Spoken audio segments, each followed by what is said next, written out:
Assalamualaikum warahmatullahi wabarakatuh.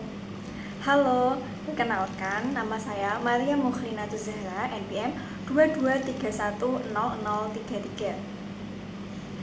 Baik, di sini saya akan menjelaskan pekerjaan saya mengenai tujuan pembelajaran, karakteristik peserta didik yang melandasi penetapan kondisi pembelajaran dalam tujuan pembelajaran, kemudian kondisi yang dihadirkan guru untuk mencapai tujuan pembelajaran, kemudian penjelasan kesesuaian dengan tujuan pembelajaran dari sudut pandang kurikulum 13 maupun kurikulum merdeka.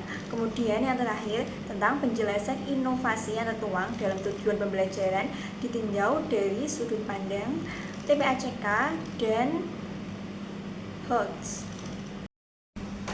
Ini jadi topik yang saya dapat yaitu mengenai fungsi eksponen. Baik, langsung saja. Yang pertama, tujuan pembelajaran. Di kurikulum 2013, tujuan pembelajarannya yang pertama mendefinisikan bentuk umum fungsi eksponen dan benar, kemudian menunjukkan fungsi eksponen yang benar. Yang ketiga, menentukan nilai suatu fungsi eksponen dengan variabel yang sudah diketahui dengan tepat. Yang keempat, membuat grafik fungsi eksponen dari permasalahan kontekstual dengan benar. Kelima, menyelesaikan masalah kontekstual yang berkaitan dengan fungsi eksponen dengan benar. Kemudian pada kurikulum merdeka, tujuan pembelajarannya mendeskripsikan fungsi eksponen, menyajikan grafik fungsi eksponen, menginterpretasikan karakteristik utama dari tabel maupun grafik dari fungsi eksponen. Kemudian yang terakhir menggunakan fungsi eksponen untuk menyelesaikan masalah kontekstual. Kemudian pada poin kedua tentang karakteristik peserta didik.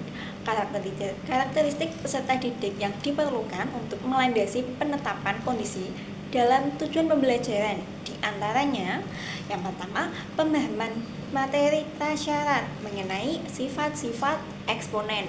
Kemudian yang kedua, kemampuan berpikir kritis, kemampuan komunikasi matematika, keterampilan kolaborasi, dan ketelitian. Kemudian yang terakhir, kemampuan dalam pemecahan masalah.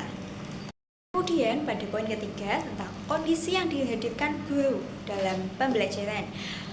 Untuk menciptakan kondisi yang mendukung pembelajaran, guru dapat memahami karakteristik peserta didiknya dengan menggunakan model pembelajaran yang sesuai. Di sini dalam pembelajaran ini menggunakan PBL atau Problem Based Learning. Guru juga dapat memanfaatkan teknologi seperti GeoGebra dalam pemahaman konsep seperti fungsi eksponen. Selain itu, guru dapat memberikan contoh masalah sehari-hari seperti pertumbuhan dan peluruhan. Kemudian, guru dapat memberikan umpan balik selama proses pembelajaran. Dengan menciptakan kondisi yang mendukung, guru dapat membantu siswa mencapai tujuan pembelajaran dan mengembangkan keterampilan matematika yang diperlukan siswa. Kemudian, poin selanjutnya yaitu kesesuaian kondisi dengan tujuan pembelajaran. Kondisi pembelajaran yang diberikan seperti penggunaan model pembelajaran yang sesuai dengan karakteristik siswanya, kemudian ada dengan menggunakan teknologi, kemudian dan pemberian contoh masalah kontekstual. Kalau dari sudut pandang 2013, hal-hal tadi sudah sesuai memuat tuntutan dengan kurikulum 2013 seperti pemanfaatan teknologi dan penggunaan model pembelajaran yang menyesuaikan dari karakteristik siswanya.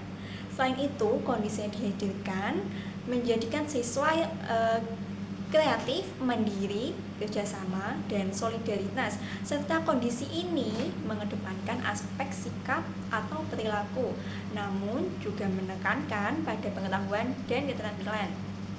Kemudian kalau dari sudut pandang kurikulum merdeka, kondisi-kondisi yang dihadirkan guru sudah sesuai dengan tuntutan kurikulum merdeka.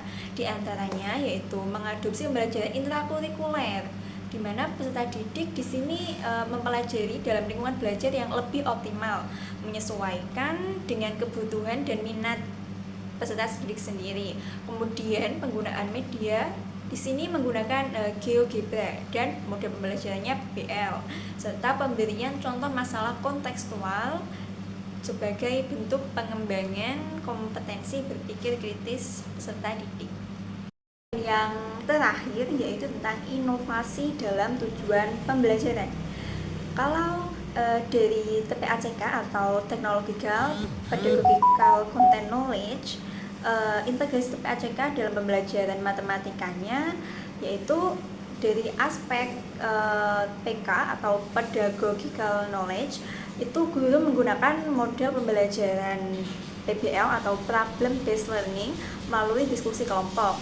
Kemudian dari aspek Content Knowledge, guru memberikan penugasan berupa LKPD pada tiap-tiap kelompoknya. Kemudian kalau dari aspek Technological Knowledge, itu menggunakan aplikasi GeoGebra dalam pemahaman konsep materi. Kemudian dari HOTS atau Higher Order Thinking Skill, untuk meningkatkan keterampilan HOTS peserta didik ialah dengan menggunakan model pembelajaran Problem Based Learning atau PBL. Melalui model pembelajaran ini nantinya akan mendorong siswa untuk berpikir kritis dan terampil dalam menyelesaikan suatu permasalahan, sehingga siswa nantinya akan dapat sendirinya menemukan konsep-konsep matematika dari kegiatan kerja kelompok yang dilakukannya tadi. Cukup sekian, itu saja penjelasan dari saya. Sekian dan terima kasih. Wassalamualaikum warahmatullahi wabarakatuh.